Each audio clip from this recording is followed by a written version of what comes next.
Hi, this is Ed Skinner at the Jack Daniel's Distillery in Lynchburg, Tennessee, bringing you a Bullseye video tip. There are a lot of odds and ends that we need when shooting on the line or cleaning guns, and most of these items are not available through the gun store, or otherwise you just got to get them at your local stores. So we're going to take a little shopping expedition here today and go up. Don't drive on the yard. Go a couple of places and see if we can find some of these odds and ends that we're going to need throughout our Bullseye. Our first stop is going to be the venerable Walmart store, and inside Walmart, turns out when I was out shopping it was just the start of school season, and they had a lot of the school supplies out, including black Sharpies that we can use for various needs when you're marking things in a semi-permanent fashion. Gun cleaner will of course take that off. You'll also find there some fluorescent clipboards. We found large and also the smaller size for about $2 for the fluorescent variety. If you're not particularly enamored with those, you can go back to the regular school supplies, and there you'll find the black Sharpies, Sharpies of all different colors. And if you're lucky, down at the bottom, usually kind of hidden away, are going to be the metallic silver Sharpies, and there's always stored point down.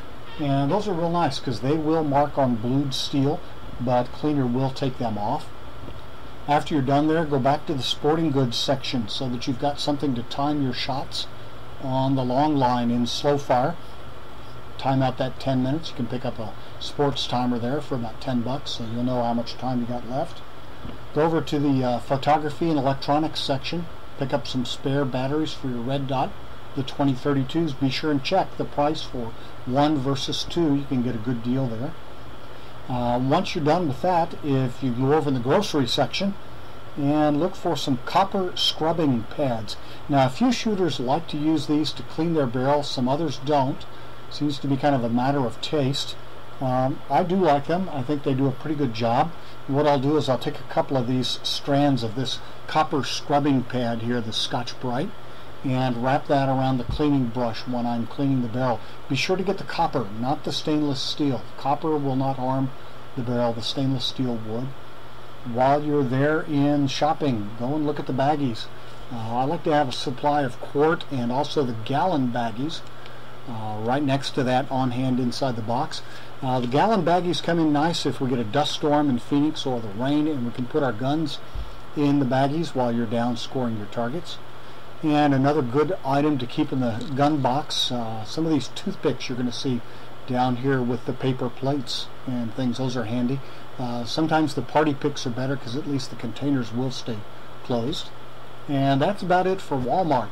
We've got one item to get here at Staples that we couldn't find at Walmart, and these are the good old traditional brown clipboard that you see often used over the years for holding the scorecard. And they're with the clipboards, but they're kind of down in the bottom, and over on the left here are the little bitty small ones, and those, as you can see, are very reasonable priced at $1.79.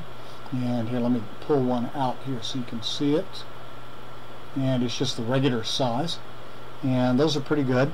I have seen some shooters, however, who prefer these much more expensive but rainproof form holders, and they can put their scorecards on that and keep those dry if it's raining when they're not scoring on it, and close it up.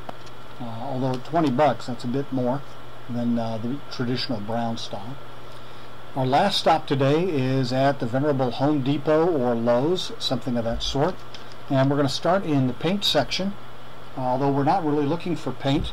In fact, what we're looking for is going to be with the masking tape, and we're just about there, and they usually hide it away somewhere. And what we're looking for is some 3M tread tape, and we're going to use that for grip tape on the front or the back strap of a 1911, or in particular on my Ruger. I really like it on that. Home Depot had 2 widths. You've got this wide stuff, and you can cut that down in width, although for $20 the amount you're getting will probably be good for the rest of your career in bullseye pistol shooting. And they did have something a little more narrow, and even this you'll still have to cut that in half, and you can share it with lots of friends. That'll come off when you clean the gun, but nonetheless, that'll be good. Can replace it. Speaking of cleaning, also in the paint section, go find the rubber gloves. They'll have both the vinyl and the nitrile gloves, and you want to get the nitrile. Those will withstand most of the cleaners that we're going to be using.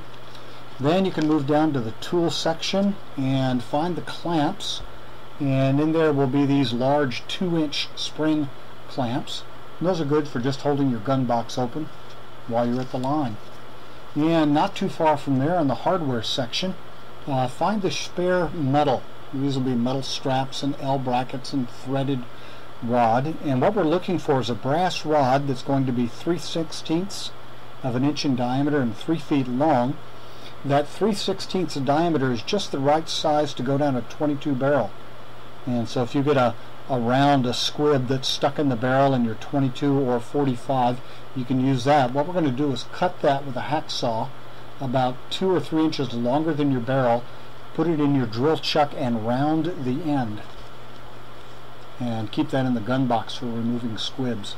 Near the nuts and bolts, you'll also find lashing straps. These are good to hold your gun box to the table in high winds. Trust me, you want the 16-foot length.